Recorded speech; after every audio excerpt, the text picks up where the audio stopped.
आप उसको गाली देते हैं कि ये हड़ताल बंद, ये नेता लोग गलत काम करते हैं। विपक्ष के नेता कहते हैं कि नीतीश कुमार या कोई ममता बनर्जी क्या करेगा भाई?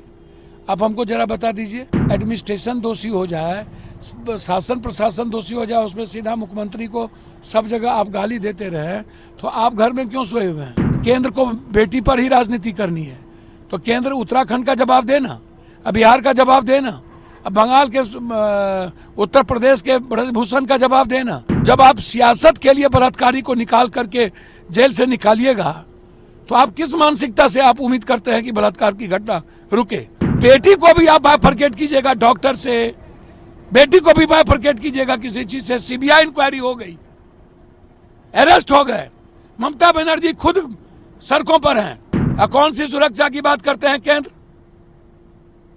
आप आम आदमी को सुरक्षा दे नहीं पाते हैं, और आम आदमी की गरीब की बेटी के साथ बलात्कार होता है, तब ये देश में हड़ताल आज तक क्यों नहीं करते हैं? ये डॉक्टर तोड़फोड़ करे तो कोई एक्ट नहीं, कोई कानून नहीं। डॉक्टर के कारण पब्लिक मर रही हो, कोई कारण नहीं। सीबीआई इंक्वायरी हो गई, अब इसको क्या चाहिए? मानवीय कृत करते हैं ये डॉक्टर लोग। ये इनको गॉड का दर्जा गलत तरीके से दुनिया ने दिए। ये इंसान है। आप कानून भी आप ही हैं। जब और लोग हड़ताल करते हैं तब आप उसको गाली देते हैं कि ये हड़ताल बंद, ये नेता लोग गलत काम करते हैं। और बेटी को आप डॉक्टर से, आजाद से, जैसे मायावती जी और चंद्रशेखर जी ने ट्वीट कर दिया, उसके अलावा कोई नेता अभी तक क्यों नहीं गए? बिहार में 4 बलात्कार हुए, उत्तराखंड में बलात्कार हुए नर्सेस के साथ, और बिहार में सबसे बड़ा विभत्स घटना तो नहीं घटी। एक भी नेता नहीं गए, एक भी दलित लीडर नहीं गए। जो बिहार फर्स्ट, बिहारी फर्स्ट कहते हैं, जो मांझी जी दलित लीडर कहते हैं अपने को, बड़ा हमारे परिवार की तरह है, और जो विपक्ष के नेता कहते हैं कि नीतीश कुमार या कोई ममता बनर्जी क्या करेगा भाई? आप हमको जरा बता दीजिए। एडमिनिस्ट्रेशन दोषी हो जाए, शासन प्रशासन दोषी हो जाए, उसमें सीधा मुख्यमंत्री को सब जगह आप गाली देते रहे, तो आप घर में क्यों सोए हुए हैं? मैं जानना चाहता हूँ। सत्ता पक्ष तो इसलिए नहीं गया कि उत्तराखंड में राजनीति, बंगाल में राजनीति करनी है, और केंद्र को बेटी पर ही राजनीति करनी है, तो केंद्र उत्तराखंड का जवाब देना, बिहार का जवाब देना, बंगाल के उत्तर प्रदेश के ब्रजभूषण का जवाब देना, राम रहीम का जवाब देना, आसाराम का जवाब देना, बाबाओं का जवाब देना। ये राम रहीम ब्रजभूषण का जवाब क्यों नहीं देते हैं ये लोग? तो जब आप सियासत के लिए बलात्कारी को निकाल करके जेल से निकालिएगा तो आप किस मानसिकता से आप उम्मीद करते हैं कि बलात्कार की घटना रुके? और निर्भया बलात्कार के घटना के बाद 33% बलात्कार इस देश में बढ़ी है, 33%। और बेटी को भी आप बाइफरकेट कीजिएगा डॉक्टर से, बेटी को भी बाइफरकेट कीजिएगा किसी चीज से। सीबीआई इंक्वायरी हो गई, अरेस्ट हो गए, ममता बनर्जी खुद सड़कों पर हैं बेटी के सवाल पर। फिर राजनीति कैसा? कौन सी सुरक्षा की बात करते हैं केंद्र? आप आम आदमी को सुरक्षा दे नहीं पाते हैं, और आम आदमी की गरीब की बेटी के साथ बलात्कार होता है, तब ये देश में हड़ताल आज तक क्यों नहीं करते हैं? ये क्यों नहीं बोलते हैं ये? और 12 की मौत हो गई। ये 12 मौत के जिम्मेदार कौन होंगे? डॉक्टर पे 302 का मुकदमा नहीं लगना चाहिए। ये लगातार तोड़फोड़ कर रहे हैं। मतलब डॉक्टर तोड़फोड़ करे तो कोई एक्ट नहीं, कोई कानून नहीं। डॉक्टर के कारण पब्लिक मर रही हो, कोई कारण नहीं। सीबीआई इंक्वायरी हो गई, अब इसको क्या चाहिए? मैं सीधा जानता हूं, और मानवीय कृत करते हैं ये डॉक्टर लोग।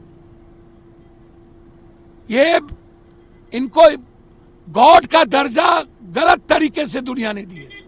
ये इंसान है, और इन्हें इंसानियत का पता नहीं है, मेडिकल काउंसिल ऑफ रूल का पता नहीं है। ये आप समझ लीजिए। अविलंब फांसी हो। हम केंद्र से आग्रह करेंगे कि एसपीडी ट्रायल करा के 1 महीने के अंदर इन बेटियों के बलात्कारी को फांसी दे दीजिए। करेंगे, और आगे इसके बाद अब कोई बलात्कार नहीं होगा, इसकी गारंटी केंद्र लेंगे डॉक्टर।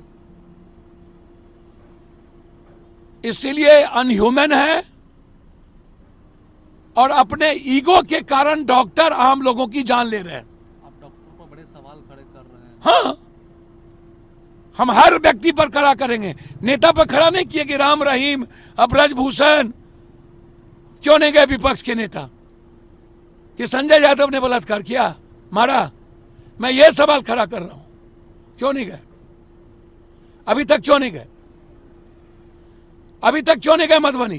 क्यों मोतिहारी नहीं गए? क्यों? मुजफ्फरपुर में जिस तरीके से जो बच्ची की नाबालिग बच्ची के साथ जो मैं वहीं जा रहा हूं, मैं वही पूछना चाहूंगा दलित नेताओं से बिहार में और विपक्ष से कि अभी तक आप वहां क्यों नहीं गए, उसकी मदद क्यों नहीं किए? सत्ता पक्ष इसलिए नहीं गए कि उन्हें राजनीति करनी थी बंगाल में, विपक्ष इसलिए नहीं गए कि उनके जात इन्वॉल्व हो गए। बलात्कारी जात नहीं होता है विपक्ष महोदय, वो बलात्कारी होता है, वो इस जन्म में नहीं हो सकता। बलात्कारी मर्डरर कोई भी होगा, उसे फांसी मिलनी चाहिए। मधुबनी के बलात्कार में कौन है? मोतिहारी के बलात्कार में कौन है? बेटी जाति नहीं हो सकती, कोई दलित यादव राजपूत भूमिहार नहीं होगा। लेकिन जिस तरीके से डॉक्टर और नेता, कभी राम रहीम, आसाराम, ब्रजभूषण, बाबा, कभी जात, ऐसे नेताओं से जब तक यह देश नहीं बचेगा, ये जो नवसिखु नेता है एक तो बिहार में, ये ना धरना देंगे, ना प्रदर्शन करेंगे, ना ये कहीं जाएंगे। पैसा के बदौलत ये फेस चमकाएंगे सोशल मीडिया और टीवी पर, पैसा दे दे करके बयान करवाते हैं, सबको पैसा दे दे। इनको जाने से फुर्सत नहीं है, ये राजनीति करेंगे। इसीलिए इन लोगों से बचाइए। भागलपुर की घटना को कैसा लगता है, जिस तरीके से भागलपुर में अगवानी पुल फिर से तीसरी बार पिलर एक सर, ये जो सिंगला कंपनी है ना, इसको जिंदा दिन में हैंग कर देने की इसके मालिक को जरूरत है। इसका मालिक लुटेरा है, बिहार से अरबों करोड़ों लुटाया है, 10 कंपनी बना लिया है। एक कंपनी वन बैंड होता है और इसके साथ यहाँ के सारे RWD, PWD पुल निगम के सेक्रेटरी मिले हुए हैं, सबने लूटा है। सिंगला कंपनी का मालिक सबसे बड़ा लुटेरा है, उसकी जांच होनी चाहिए, इंक्वायरी होनी चाहिए, इनकी ईडी की संपत्ति की जांच होनी चाहिए, इस पर FIR लॉन्च होना चाहिए। पटना में भी 3 लोग मरे थे। ये कंपनी के मालिक लोग से बड़ा बेईमान, बड़ा भ्रष्टाचारी कोई नहीं है, और इसके साथ मिला हुआ रहता है ये सेक्रेटरी और ये दोनों, और ये माफिया ठेकेदार नेता लोग इन लोगों से पैसा वसूलते हैं और पैसा लेते हैं। तो परसेंटेज लीजिएगा 60%, मंत्री लेंगे परसेंटेज और सेक्रेटरी, तो सिंगला कंपनी का पुल नहीं गिरेगा। कल भी पुल गिरा है 9 नंबर 10 नंबर, कल भी पुल गिरा है 9 नंबर 10 नंबर, वही बोल रहे हैं। तीसरा बार हो गया वो ब्रिज को गिरे। तीसरा बार, और अभी तक वो सेब हैं, तो बचा कौन रहा है? मंत्री जी ना। If you like this video, then like, share and subscribe to ET Now.